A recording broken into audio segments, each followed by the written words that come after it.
C'est un moment important qu'on retrouve dans beaucoup de CCI en France, notamment des CCI territoriales comme celle de Tarbes et des Hautes-Pyrénées, parce que le gouvernement, l'État a décidé une nouvelle fois de réduire vos budgets. Alors, les chambres de commerce et d'industrie sont financées en grande partie par une taxe qui est pour frais de chambre, qui est prélevée par l'État, c'est une taxe affectée, qui est prélevée par l'État auprès de l'ensemble des ressortissants au registre du commerce et sociétés, dans un montant qui est relativement modeste, et qui fait l'objet d'un plafonnement. Le produit affecté aux chambres de commerce et d'industrie fait l'objet d'un plafonnement voté chaque année dans le cadre de la loi de finances.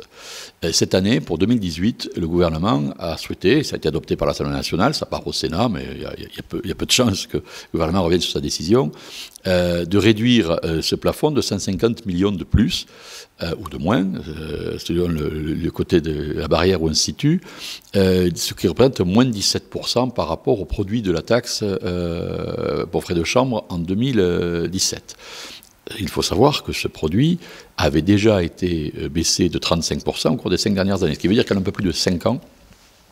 la taxe affectée aux chambres de commerce et d'industrie aura baissé de 52%. Or, vous n'ignorez pas le débat qu'il y a lieu actuellement dans les collectivités territoriales sur l'exonération de la taxe d'habitation pour 80% des ménages, qui sera compensée par le budget de l'État. Imaginez si les collectivités devaient voir leur produit fiscal réduit de 52%. Ce serait totalement ingérable. Donc nous devons prendre des décisions sur les conséquences de tout ceci, et c'est qui fait l'objet de forts débats vis-à-vis du gouvernement et au sein du réseau. Alors concrètement pour les Hautes-Pyrénées, ça représente environ 500 000 euros puisque ça reste quand même un budget régional. D'abord la conséquence pour ici, avant de voir quelle piste pourrait s'ouvrir aussi pour l'avenir des CCI, ça peut être quoi les conséquences quand il manque autant d'argent? La conséquence, ce sera, si on n'a pas de piste particulière, la conséquence, ça sera une forte réduction à nouveau de nos effectifs, la suppression d'un certain nombre de services rendus aux entreprises par la Chambre de commerce et d'industrie, malheureusement, et probablement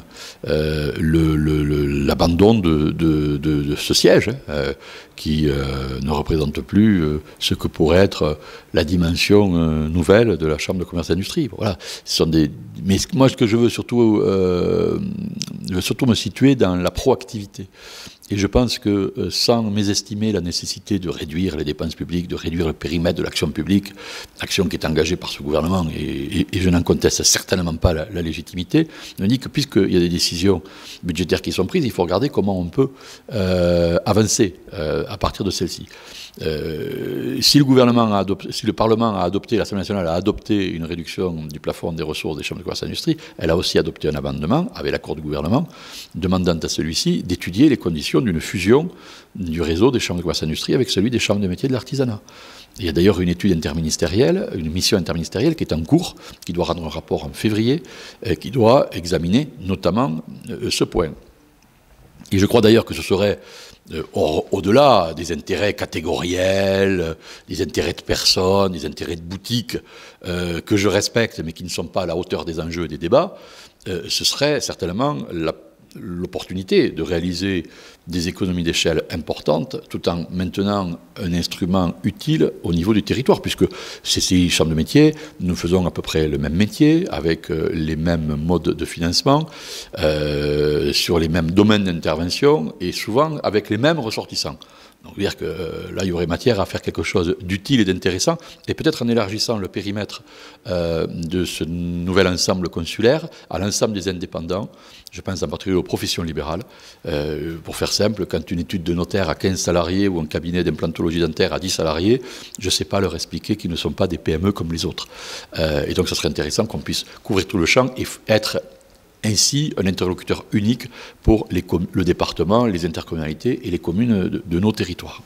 On est quand même sur une tendance gouvernementale, en tout cas, qui veut aller vers le plus grand, vers la région, vers des grandes régions ou des grandes agglomérations. Pourquoi est-ce que vous souhaitez maintenir une activité CCI, voire CCI plus CM1, sur des territoires ruraux, montagnards comme le nôtre? Parce que c'est ici qu'on en a le plus besoin. Dans les grandes métropoles, l'offre de services, y compris privés, est développée par les services de la région en proximité ou par les services du développement économique des métropoles, font que, et plus l'offre privée, font que on a moins besoin des actions des chambres de commerce et d'industrie. Ça pour autant dire qu'elles ne soient pas inutiles, ne me faites pas dire ce que je n'ai pas dit, mais en tous les cas, c'est moins vivace. Dans le fond, les chambres de commerce et d'industrie, comme les chambres de métiers et l'artisanat,